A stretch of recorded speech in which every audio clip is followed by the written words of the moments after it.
Speaker's Corner aboard the Villa Vie Odyssey, hosted by Kit Cassingham. Good evening, Odyssean residents. Good evening, Mrs. Cassingham.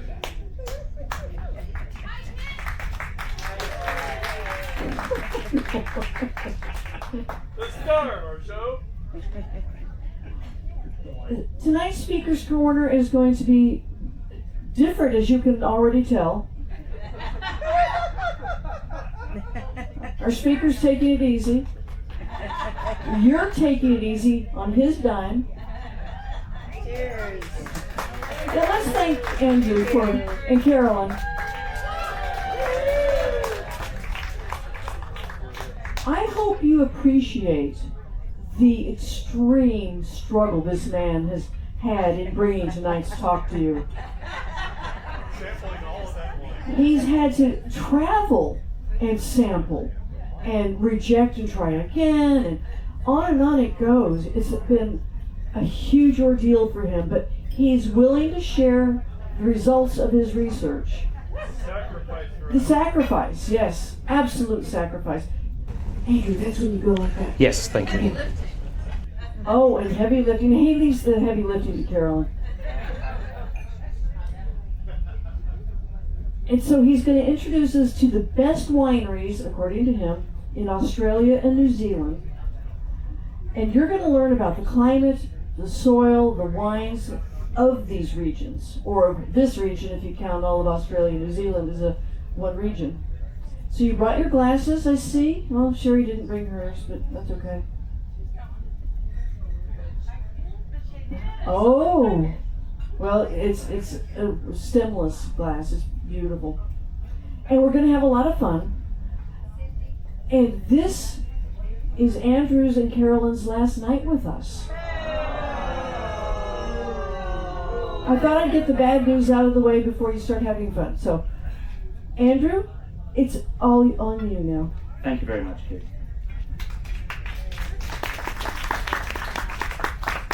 Well, good evening, and thank you very much for coming along.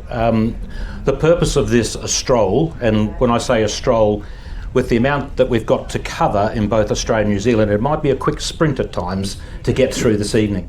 But the purpose of this was that many months ago, when we first came along to the Wine Tribe and saw how much people enjoyed their own wines, it became obvious to Carolyn and I that there was some great opportunity to learn about other wines. People had their favourites, they enjoyed that, but never really took the opportunity to stretch themselves outside of that. And as we approach the southern boundaries of Australia, and then we go over to New Zealand, there are some phenomenal wine regions there. And because of certain aspects of the way that the New World and the Southern Hemisphere look at viniculture, there are some great opportunities for you to really stretch your boundaries of what you're used to. A couple of disclaimers to begin with. And so those standard disclaimers apply here. I fully support moderation in life and drinking responsibly. So on that point, if there are any underage pregnant children in the audience who are about to operate heavy machinery, just be careful, kids. We're talking tonight about the wineries of Australia and New Zealand, according to me.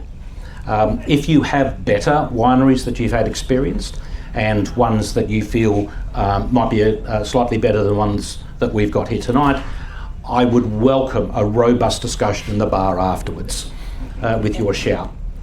And the other constraining factor is that I've not mentioned the wineries that are well outside our ports of call. So I've tried to look at what are the best wineries that are within reach of each of our ports. It's sometimes always challenging to go along to a port talk and learn about a festival that's going to happen in 6 months' time. So I don't want to spoil that for you. I want to make sure that we've got some wonderful opportunities for you to have a look at. Now, I'll also preface that by saying, if you would rather go and do something in the ports that I've described, rather than go to a winery, that's up to you. If in Dunedin you'd rather go and watch a rugby game, I'll probably be there with you. But this is just about all of those wineries in those ports of call that we've had a look at. So I think it always really is important to understand some definitions before we begin. A winery versus a vineyard. Anybody want to help me with that? It's pretty obvious, yeah. A winery will produce wine, a vineyard will produce the grapes that go to that winery. But many wineries have their own vineyards, so don't be put off by the fact that it's a winery. You will see grapes growing. Many vineyards gather together as a collective to provide their grapes to a certain winery. And sometimes those vineyards will actually share in the cost of producing those wines. So we will use the terms interchangeably, but don't be put off by having one or the other. And here's the word that most people have a problem with when we talk about wine. Pronounced terroir. It's a French term, and like some French terms, it doesn't really have a close approximation.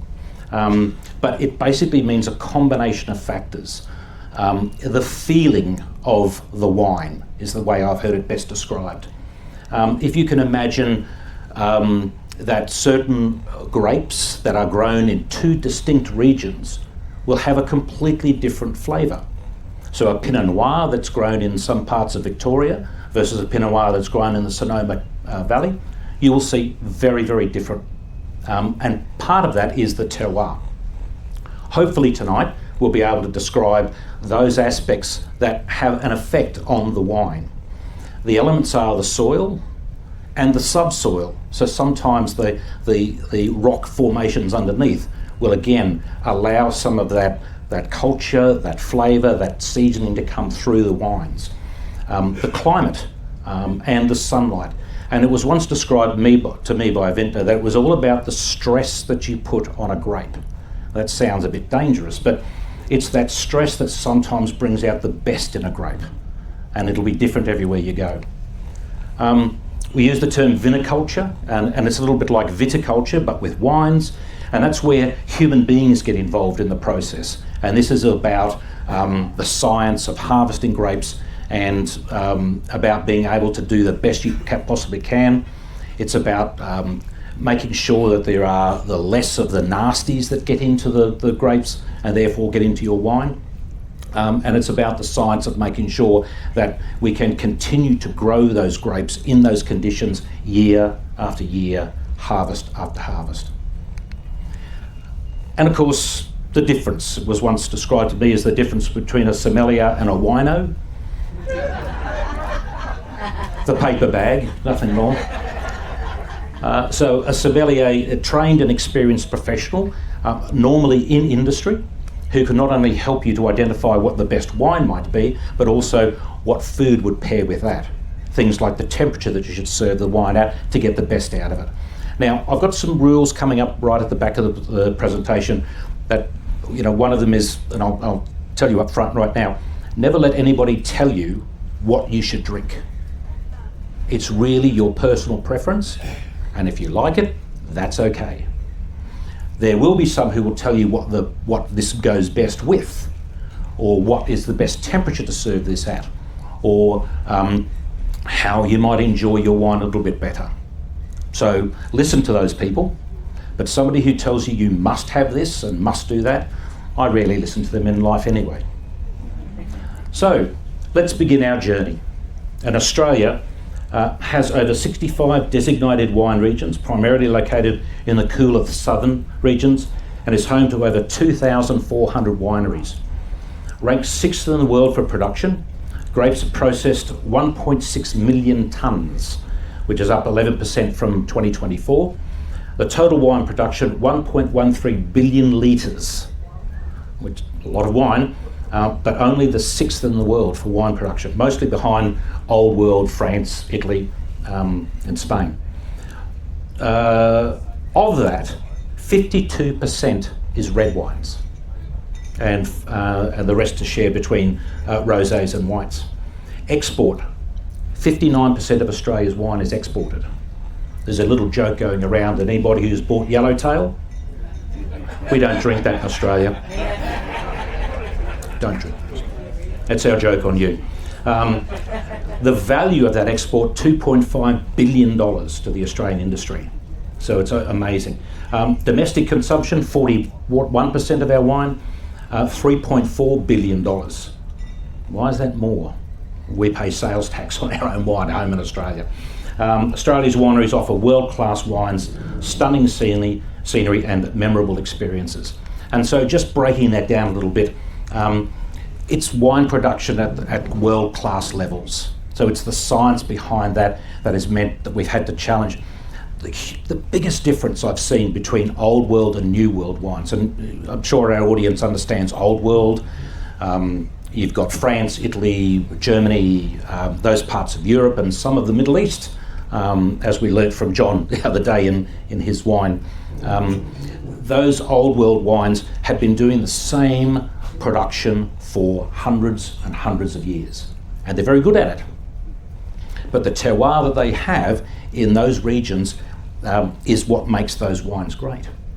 When the New World started harvesting some of those grapes, vines, and bringing them to the New World, we couldn't compete with the terroir because we don't have that soil. We don't have that weather conditions. We don't have those stresses on the grape. And so what you end up with is a completely different type of wine. An easy example of that is Sauvignon Blanc. For anybody who loves his French Sauvignon Blancs from the Loire, it's an incredibly beautiful, complex wine. But when you get to New Zealand and to the region of Marlborough and you try their Sauvignon Blancs, incredibly grassy, heavy forefront, ripe and fruity, so different. What the New World has done has embraced their difference. They've realised they can't compete, and they don't compete. What they say is, we're going to do things differently. And part of that is making sure that is as scientific as possible to make sure it's world-class production. We have distinctive wine regions. And again, the way that Australia and New Zealand are settled is that the civilisations are quite separate and around and not blended together. And what that ends up with is these wine regions that we talk about, but they have diversity of terroir inside those wine regions. So the Barossa Valley, a beautiful small region, has 7 different types of soil that give you different wines that come from that area.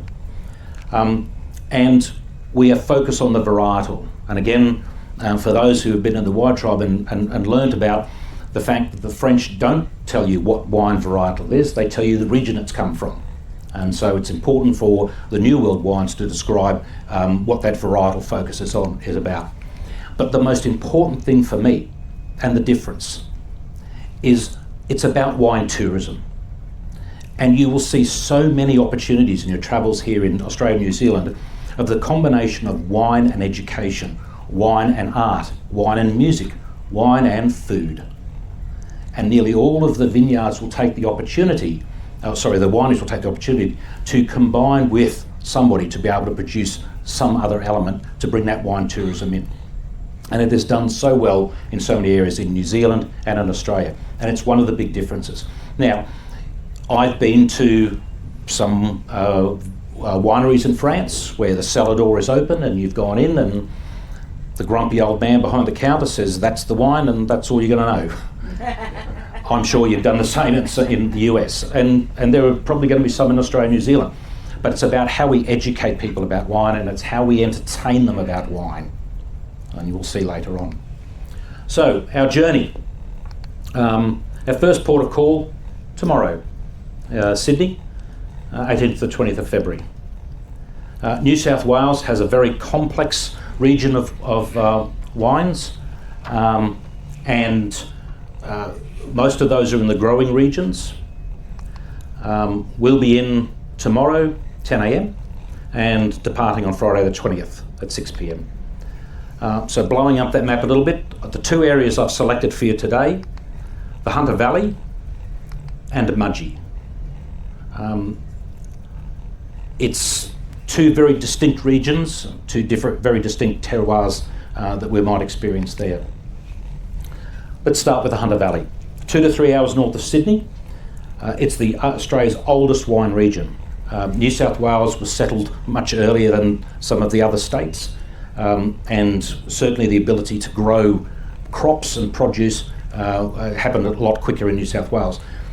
So the oldest wine region there, it's got a very distinct terroir defined by warm, humid and cloudy climate, ancient alluvial and red volcanic soils, It's renowned for its early picked low alcohol Semillons and medium bodied savoury Shiraz. The region's climate often sees summer rainfall, requiring careful management, while its unique geography offers some varied sunlight exposure. So a couple of the wineries that I've chosen for us to have a look at, and one of them is one of my favourites, Tyrrell's. It's a pioneer of the region. It's the oldest continuously family-owned and operated winery in the Hunter Valley. It was established in 1858. It was selected in 2024 as the #1 winery in Australia. So it's a bit of a treat to go up to Tyrrell's. 5 generations of Tyrrell family winemaking can be traced to this unassuming one-roomed hut that still stands in front of the winery today. Built by hand in 1858, progressively surrounded by grapevines, the hut of ironbark slabs was founder Eric Tyrrell's home.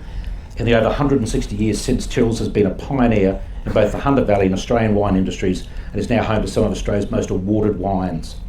The winemaker's selection vat Semillon is Australia's most awarded white wine, having won almost 5,500 medals and more than 330 trophies for that one particular wine.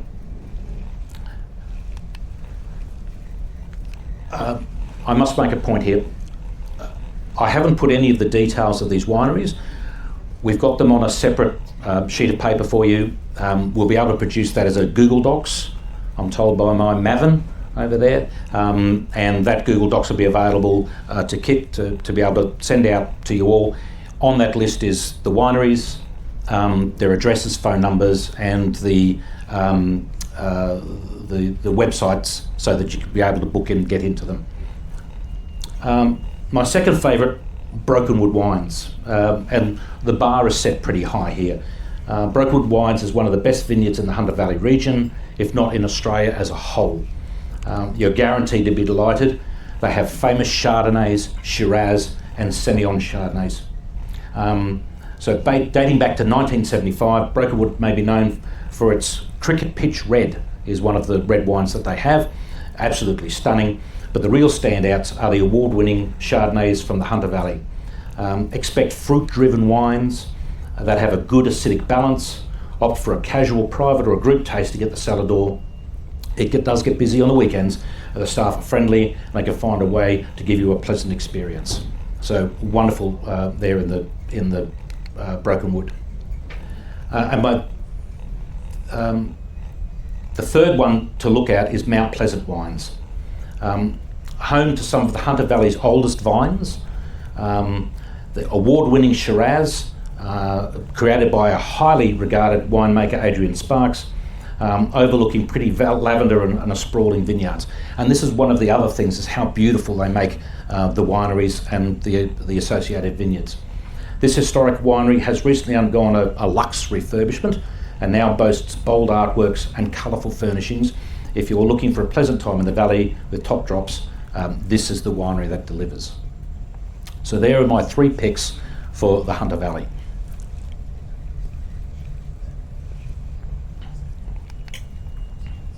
We talked about the area of Mudgee, 3.5 hours northwest of Sydney. It's this wine region of Mudgee. Tucked behind the Blue Mountains, it's cradled by an outer rim of hills. In fact, the name Mudgee is based on a local Aboriginal word meaning nest in the hills. Its terroir is characterised by high altitude, continental climate, 450 to 600 metres elevation, combined with free draining sandy loam and rocky quartz sandstone soils. You will see the effect of those quartz soils when you start looking at their Cabernet Sauvignon, Shiraz wines. It just comes through so beautifully. Conditions including cool nights and warm days and long dry growing seasons produce robust, intense and concentrated wines. And I think it's that quartz that pulls up through the rootstock, those elements that really concentrate the wine and that can be pulled out. Grapes were first grown in Mudgee in the 1850s, and its rich history can be seen in its well-preserved sandstone buildings. But it's also a region firmly in the present. Passionate producers have built a thriving food and wine scene where boutique wineries and cellar doors abound. One of the great things about Mudgee is the experimental wines in that particular region, really playing with the edges.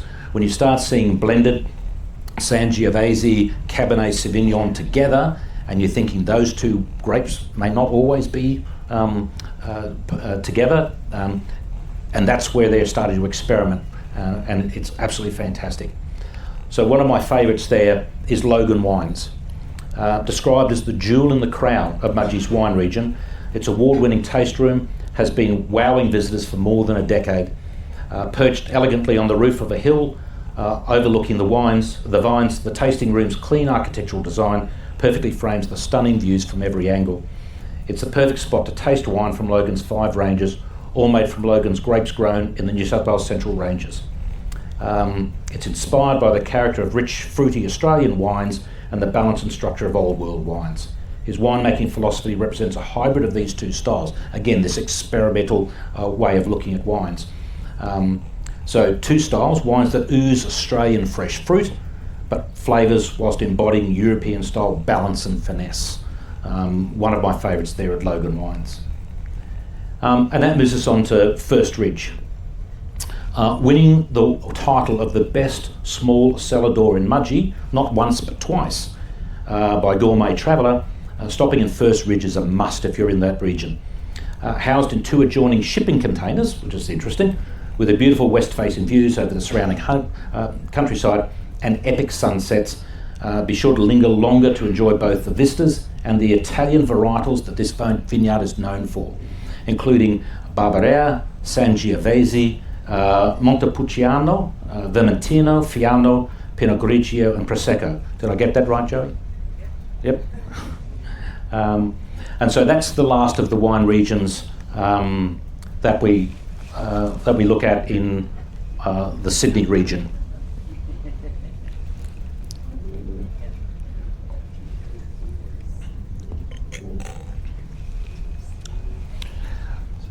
We'll make this as interactive as we possibly can, and I'm happy to take questions as we go along, and if anybody's got any points of view they'd like to share.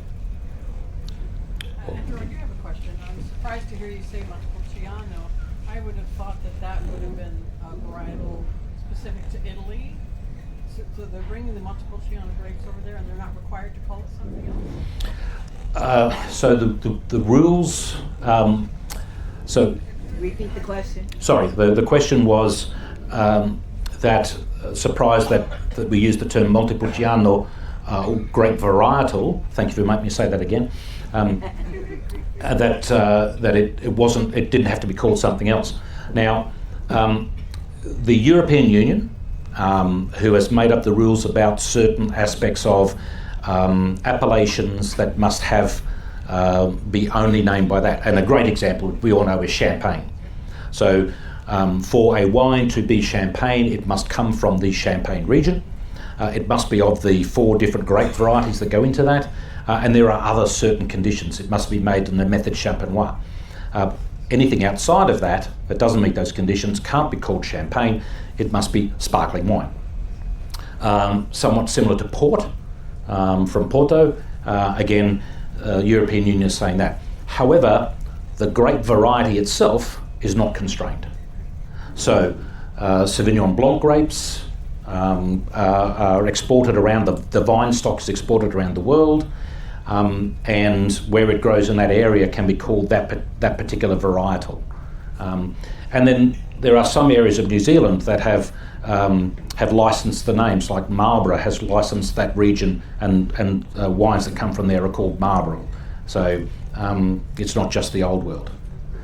Now, sometimes that's been a benefit globally, because some stocks of wine from grapevines have been exported overseas, and then back in the old country they've been affected by blight or weather conditions that have decimated stocks overseas. And I'm trying to remember the name of the particular vine stock that was grown, I think, in South America. Carmenere. Sorry? Carmenere. Carmenere, thank you, John. Carmenere, which almost died out in Europe, but was grown in South America in Chile, thank you, and was then able to be brought back to Europe to resupply the stocks that were over there. So a great example of that. Well, I have a little question. Yes, Holly. Knowing just a little bit more about Australian biosecurity than I ever cared to learn. Haven't we all? How do they get to bring stocks over?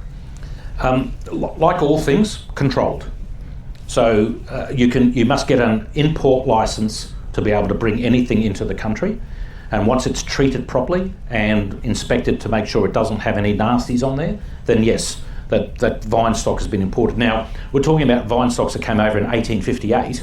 Perhaps the quarantine service wasn't as strict. But are they still bringing them over? Yes, I believe so. So again, it might be easier for you setting up a new winery in a new area, a vineyard in an area, to get Australian stocks that are available. But if you specifically want to target Montepulciano, then and you go and you get a license to be able to import that into the country, then yes, you can. Not happy?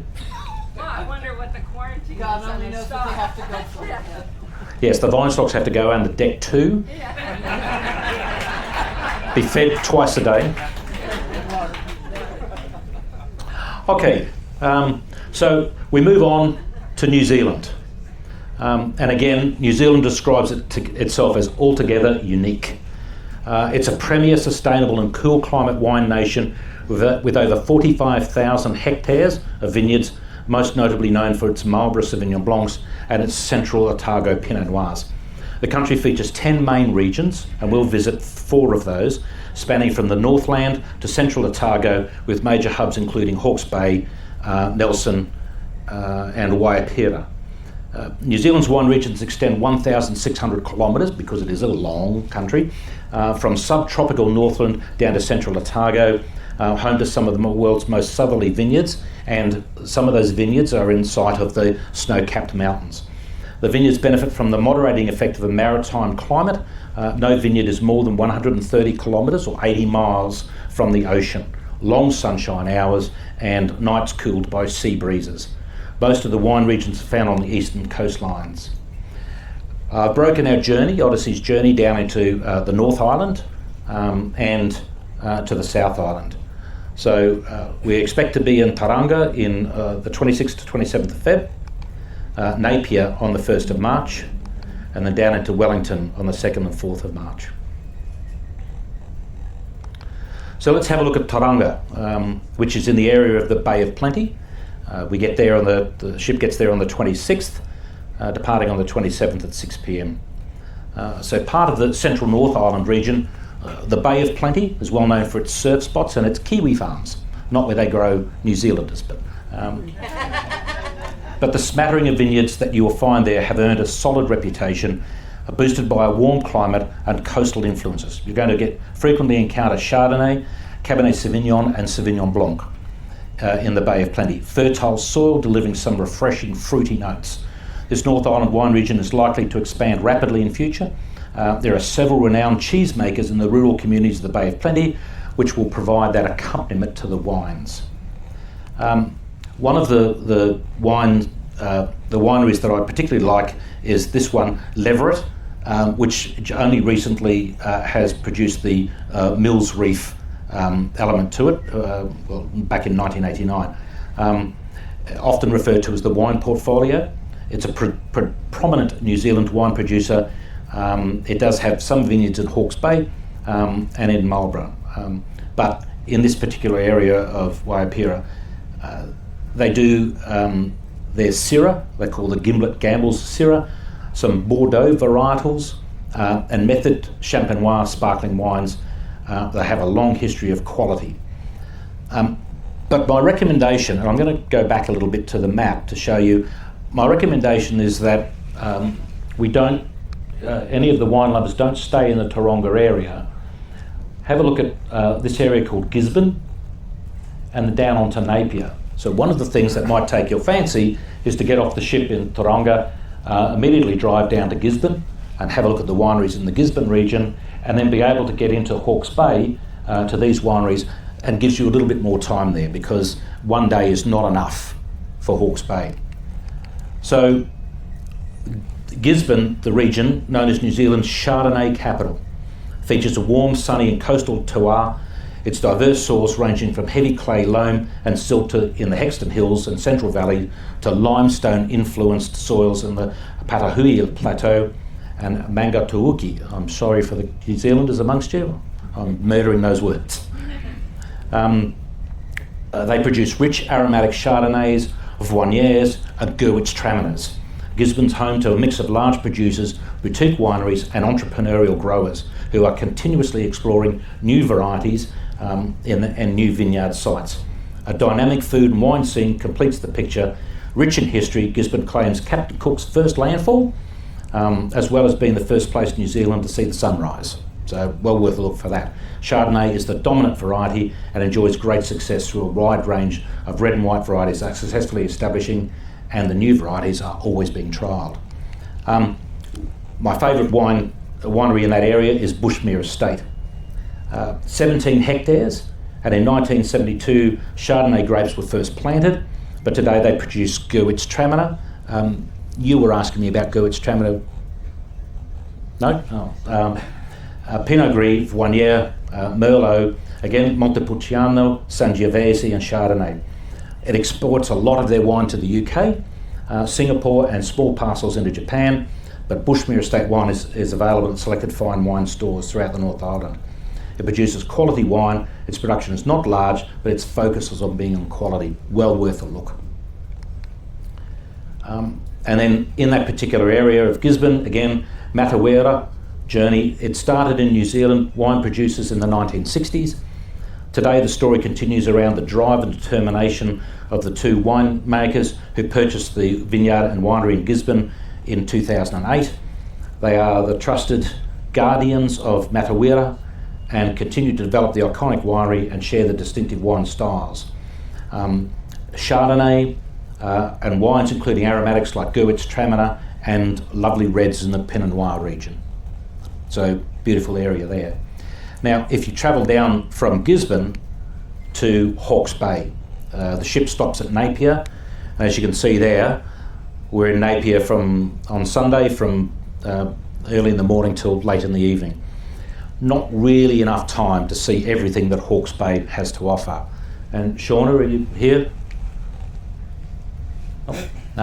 Gave me some great advice on what happens in Hawke's Bay, and again that great combination of wine and art, wine and music, that really makes the experience of being there quite novel. The terroir in Hawke's Bay has 7 different areas with 7 different types of soil and climate, from the coastal areas, the hillsides, the alluvial plains and up into the bay. Quite amazing the amount of difference that you get just within that Hawke's Bay region.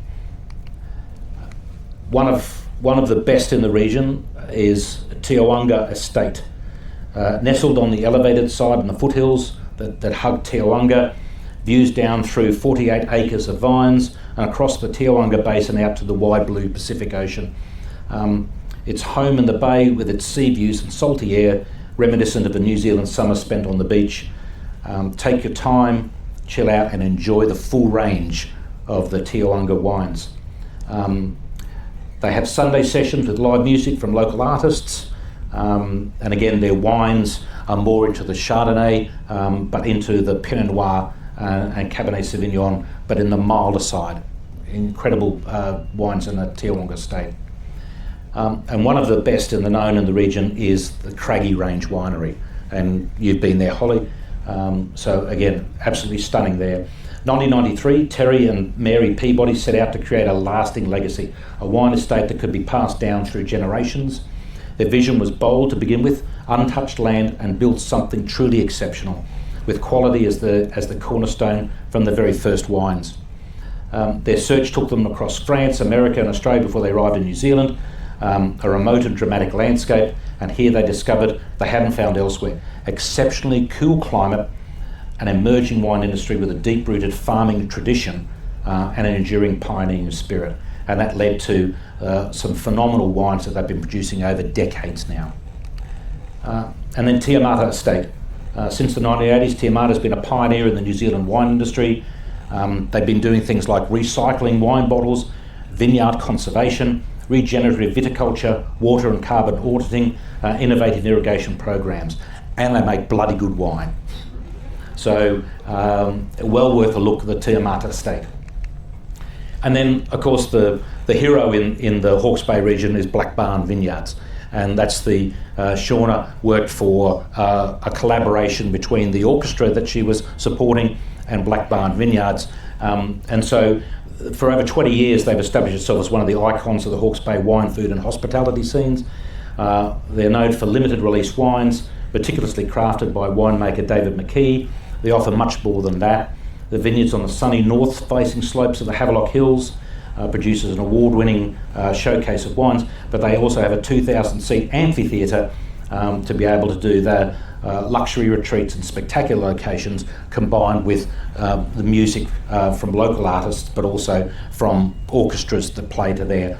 And it's that thinking and combining of the wines with music, so much so that Sean was telling me about the interpretation by the musicians of certain aspects of the wine. And to see that done really well is fascinating.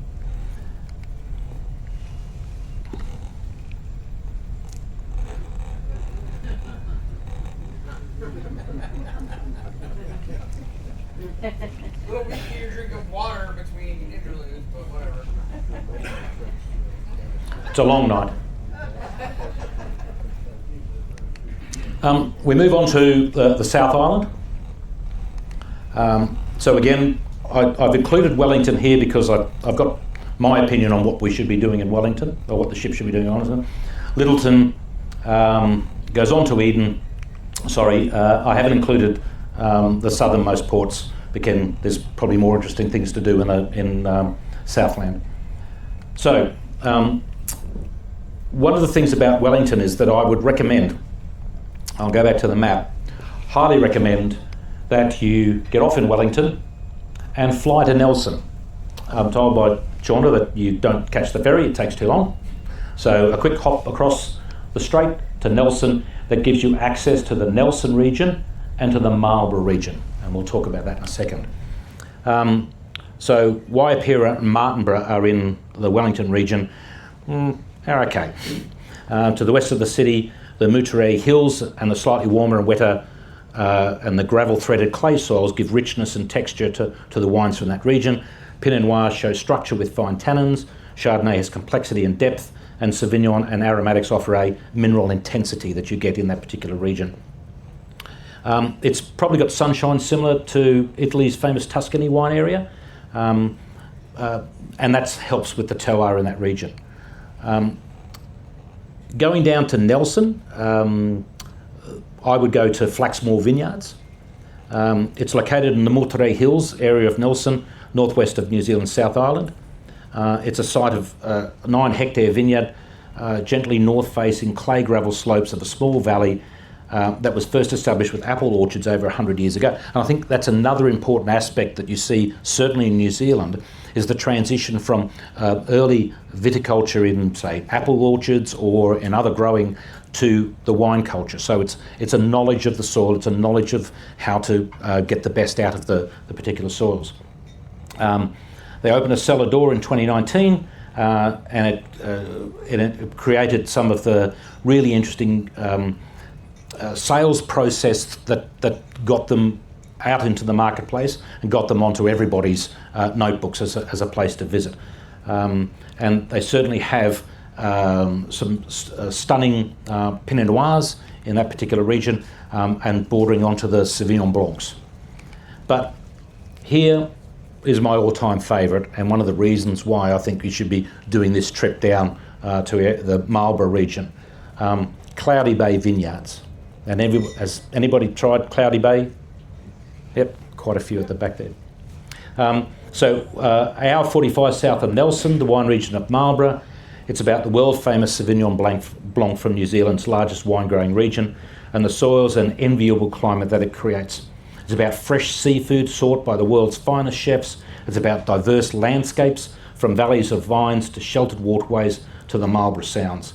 Cloudy Bay's legacy began in Marlborough with Sauvignon Blanc and now includes Chardonnay, Pinot Noir, and Pelleris method traditionnel, method champenois. The spirit of adventure continues with Te a barrel fermented Sauvignon Blanc, which is really interesting to try, and Te Wahi, a sophisticated Central Otago Pinot Noir from the special southern vineyards. Highly recommend a visit to Cloudy Bay. And my other favourite in that area is Villa Maria Estate. Villa Maria's 60-year journey is at the forefront of New Zealand's wine industry, has shaped the company as it stands today. Extensive portfolio is one of the most geographically and stylistically diverse and highly awarded range of premium wines by any New Zealand producer. They have something like 70 different available varietals in their portfolio on any one day. Absolutely stunning.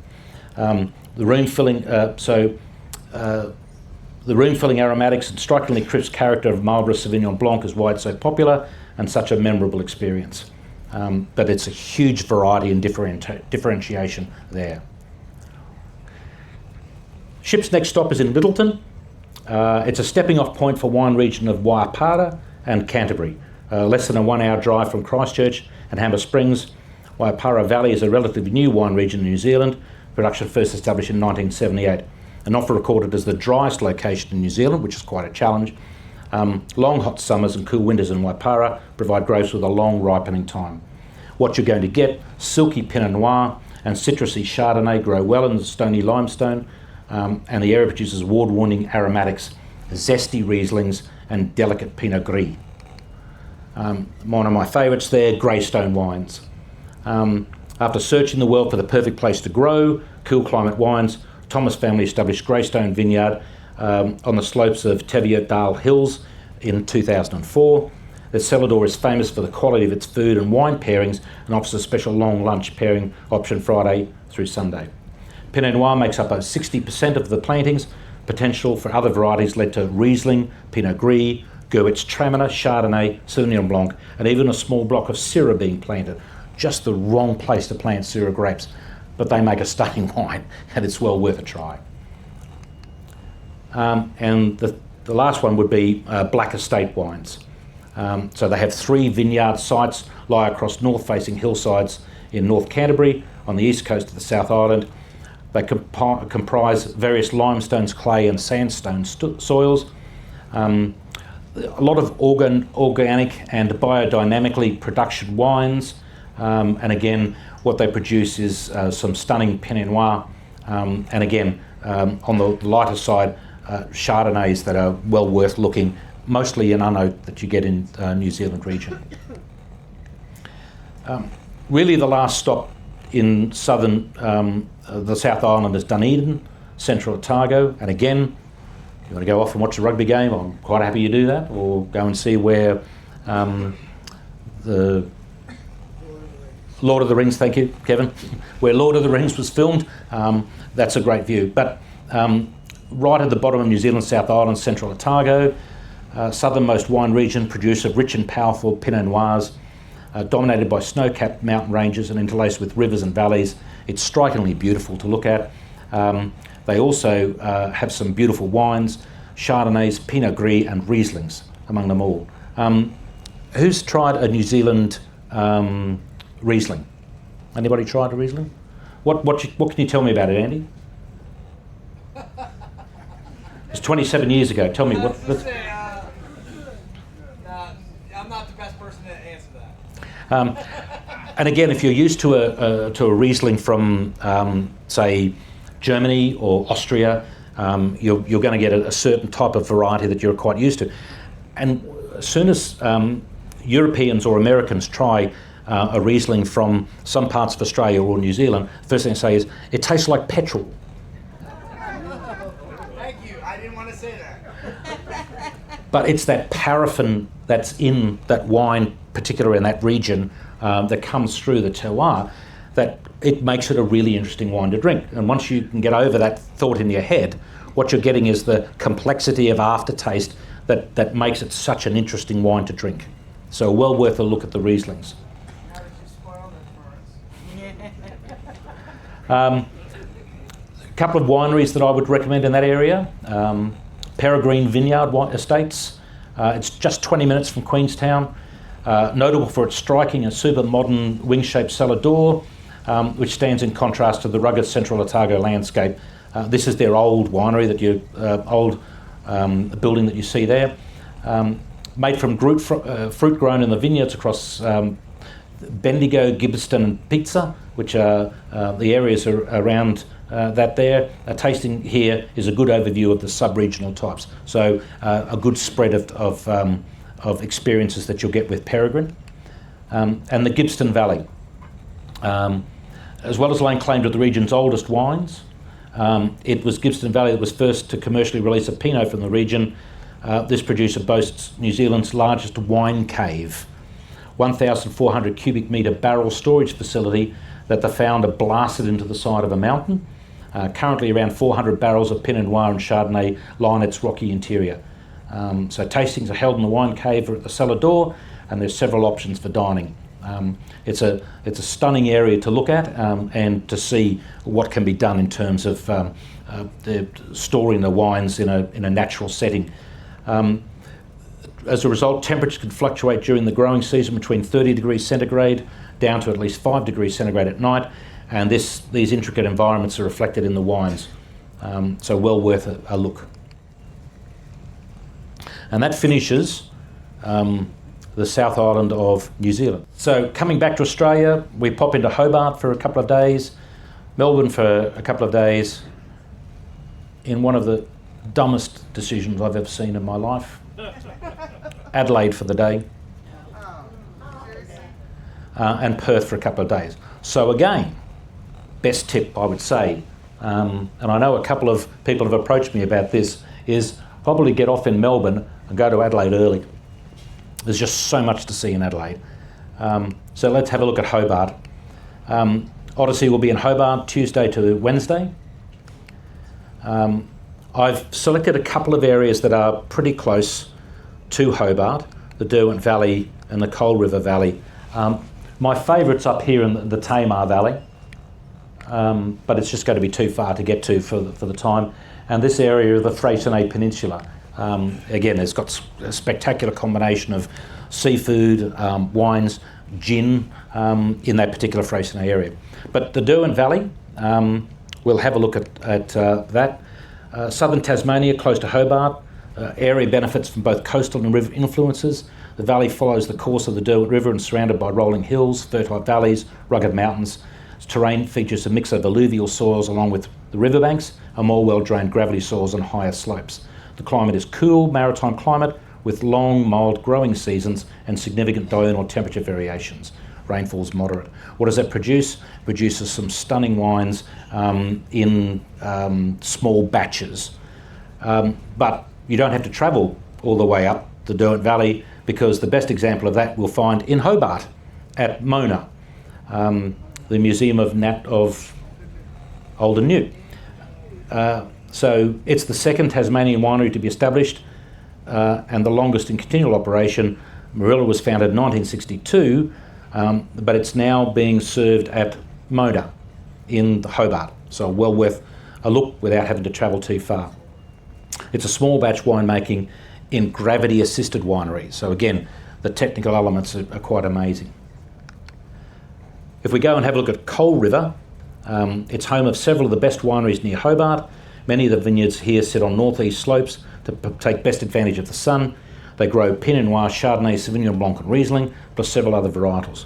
Coal River Valley wine region is just 15 minutes north of Hobart and very easy accessible and well worth a look. My favourite there is Merryworth Wines. It's nestled on the western edge of the Coal River Valley. It's a boutique producer of premium cool climate wines. It was established in 2001 by a local winemaker, benefits from a unique combination of terroir and clonal diversity. The cool yet dry climate, protected from wind and blessed with ample morning sun, creates the ideal conditions for growing Pinot Noir and Riesling. The Rieslings from the Coal River Valley, absolutely stunning and well worth a look at. We zip across to Melbourne, arriving on Friday the 20th of March, departing on Sunday the 22nd of March. Again, the map shows an enormous amount of wine growing regions in the Victoria and the sub-basin. I've looked at a couple that are pretty close. One is the Yarra Valley, and the second one is the Macedon Ranges. The Yarra Valley, my absolute favourite, because of its proximity to Melbourne, but also because of the varieties that you get there. It's a premier Australian cool climate wine region, characterised by diverse ancient soils, red volcanic, grey-brown sandy loam, and significant altitude variations, from 50 metres down near the water to 430 metres up in the hills. Its unique terroir produces elegant, complex Pinot Noir and Chardonnay, alongside premium Shiraz and Cabernet Sauvignon. Oak Ridge Estates, a must-visit Yarra destination. It's an award-winning winery and cellar door located in Coldstream.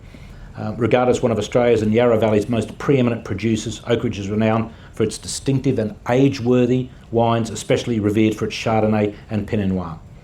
2023, Oak Ridge had been highly awarded, named Real Review's Winery of the Year, first in the inaugural Halliday Wine Companion Top 100 Wineries in Australia, and that's no mean feat to be able to achieve that. And a great spread of Pinot Noir, and also some colder varietals. It does well with Chardonnays and also some sparkling wines. But Chandon, it's a global sparkling wine maison, born in France and raised in the New World. And since 1986, they've called Victoria's Yarra Valley home, a place where cool climate and diverse terroir meet to create exceptional sparkling wine with elegance, vibrancy and distinction. My best experience of going to Chandon was to sit down and be served 7 separate sparkling wines with paired foods, from sparkling Burgundies and Shiraz through to Brut de Brut. Just the change of styles was absolutely amazing, and all sparkling. Well worth a visit. And De Bortley Wines is one of Australia's largest family-owned wine companies, and has a history dating back to 1928. It's more than just a place to taste wine. Again, it's a destination. Visitors can immerse themselves in cellar door experience, from intimate wine tastings or private wine experiences. So again, a real value to go and get that experience of not only the wine, but to learn and to experience different areas.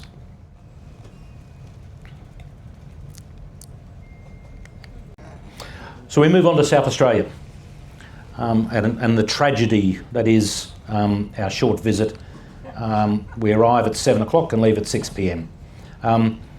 The wine regions of South Australia, the best wine regions, are not that far from the port of Port Adelaide, but it really can't be done in a handful of hours, in 11 hours.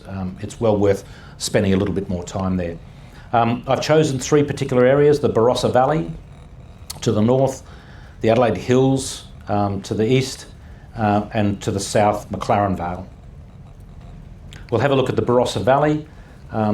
Sandy soils of the northern Barossa district of Ebenezer. Shiraz wines from this region are typically characterised by lifted aromas of lavender and spice. The palate is full of red fruits, leather, cedar and fine talc-like tannins. These areas of the Barossa Valley, and again there's about 4 different distinctive regions of the Barossa. They have some areas have red-brown loam clay soils with schists and siltstone yield, flavours of jam and fruitcake, cardamom, blueberry, fruits, cocoa powder, an undercurrent of roasted meats and cracking. It's absolutely stunning to get those through a wine. So let's have a look at one of my favourites there, the Torbreck. The Torbreck Vintners, established in 1994. It was named one of the world's top 100 wine estates by Robert Parker. The wines are made in a style emulating those of the Rhone Valley, and are made from various grapes including Shiraz, Grenache, Mataro, as well as white grapes Viognier, Roussanne and Marsanne. Again, what they do with these European varietals in a different new world is just absolutely amazing. Well worth it. And then the other one that I'd certainly highly recommend is Henschke. It's one of Australia's oldest family-owned wineries. It's been making wine for over 150 years in the Eden Valley part of the Barossa. Established in 1868, It's resolute in its desire for complete integration of the vineyard and winery, working together through 6 generations of family grape growing. And again, Henschke makes some phenomenal Rieslings, Roussins and Massan. Absolutely phenomenal wines. The second area is the Adelaide Hills, premier Australian cool climate wine region defined by high altitude, varied mesoclimates and ancient soils. Its terroir, characterised by chilly nights and warm, dry summers, produces elegant, high acid and aromatic wines with a primary focus on Sauvignon Blanc, Chardonnay, Pinot Noir and sparkling wines. Shaw & Smith. Again, anybody who knows Australian wines, Shaw & Smith is just a go-to classic for its whites and its lighter reds. They focus on varieties that suit the cooler climates, Sauvignon Blanc, Riesling, Chardonnays, and Pinot Noir and Shiraz. Shaw & Smith, stunning, really worthwhile going. And then Bird in Hand. Lovely family-owned business, takes its name from a gold mine that prospected nearby during the 19th century. The winemaker and the owners work together to produce estate wines of high quality. Sustainable initiatives in the vineyard include fertilisers and fungicides being derived from organic sources, and herbicide use has been drastically reduced. Their specialties: Chardonnay, Sauvignon Blanc, Shiraz, Pinot Noir. A fantastic place to have a look at. 3 minutes. McLaren Vale, my favourite area, well worth a look. Darrenberg, the Cube. This is the building that's in the winery. Each of the 5 levels of this cube has been carefully designed to entice and excite the senses, including features such as a wine sensory room, a virtual fermenter and a 360-degree video room. And Clarendon Hills, spectacular, established in 1990, specialised in single vineyard wines from the McLaren Vale's Old Vine, Grenache, Syrah and Cabernet vineyards. We quickly go to Perth. We live in Fremantle. The 2 areas I talk about, Swan Valley and the Margaret River. Swan Valley, just 25 minutes north of Perth. Easy access makes it one of the great regions to go and have a look at. Sandalford Winery, stunning wines, and the things that they do there with the alfresco atmosphere under the wines is a great place to visit. And Nicola Estate, the second oldest winery in Australia, meticulously crafts wines from their original grapevines. But to me, Margaret River, and everybody who knows Australia knows about Margaret River, Cabernet Sauvignon, Chardonnay, what we call the SSB, Semillon, Sauvignon Blanc, and Vermentino and white blends. Vas Felix, absolutely #1 class winery. It's perched beside Margaret River's oldest vineyard. Its cellar door produces stunning wines, the best regional seasoned produce to complement the wine over a long lunch. And then Lewin Estate consistently produces wines that rank at the world's finest under the direction of 2 generations of the founding family. They produce stunning wines again in the Sauvignon Blanc and into the Riesling style. So that's the end of our journey. I just want to leave you with a couple of what I call Andrew's rules for wine. It could be guidelines. So number 1, if you like the wine, then it's fine. Don't let anyone tell you what you should drink or shouldn't drink or what you should have it with. If you enjoy having a bold Sauvignon Blanc with a heavy red meat, then that's okay. Higher price does not necessarily equal better quality. I'm sure some of you out there I've experienced some wines served to me at 3-figure prices and restaurants that was incredibly disappointing. And then I've gone to a bin basement bargains that $25 and the label's falling off, and it's been absolutely stunning. So again, part of the joy and the journey that we go through is just finding out the answer to that question. Prioritise quality over quantity, savouring nuances rather than focusing on the alcohol effect. Pair with food and friends. It's always better shared. As Andy and I found out, the younger tannic reds, not the older ones. The development has been because that aeration process what it does is it initiates two chemical processes, oxidation and evaporation, that helps smooth out the tannins in a red wine. Older red wines have already smoothed that out over age. Younger red wines haven't received that just yet. So again, decant younger reds. The 30-30 rule, and this is where I expect to get a little bit of argument. Take the white wines out of the fridge 30 minutes before you're due to serve them. Put red wines in the fridge 30 minutes before you're due to serve them. The rule about room temperature reds comes from medieval time. Wine has moved on so much since then. And so bringing it down to the acceptable temperature means sometimes bringing reds down in temperature. Now, if it's a softer red, you might need to bring it down a little bit further. If it's a stronger white, you might need to make it a little bit warmer. But the 30-30 rule is something well to consider. Don't fear the screw cap. A number of people said to me, Stelvin wines, it must be cheap because it's a screw cap. It's just a better production these days, and it doesn't necessarily have to have cork. And then where's Gordy? Gordy's there? Ice is okay. Look.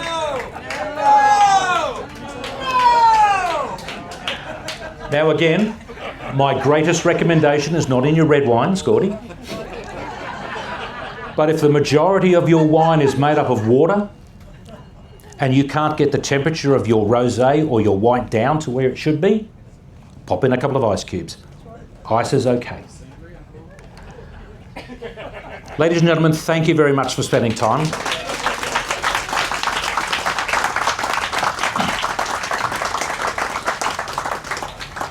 That was fun. Anybody learn anything? Oh, not a thing. Quiet in the corner. Yes, you did raise some issues. This man needs some wine, so don't talk to him too much till Carolyn's got him filled up again. You know, he started his tour with us, telling us about Anzac Day, and did a beautiful job of introducing the ship to some Australian culture, or history, both. And he's ended with teaching us about Australia, New Zealand, I guess Anzac wine. Yes. So thank you so much. My pleasure. And just to finish up, so I haven't put the location of all of the wineries on the slide deck, but I will get a list put together. We'll put into Google Docs, and we'll make sure that through Kit it's distributed so that you can all find out where those wineries are that I've recommended, the websites, the phone numbers, and how to get in contact with them. I intend to publish it with the video. So. Right. Thank you very much. Thank you, Andrew.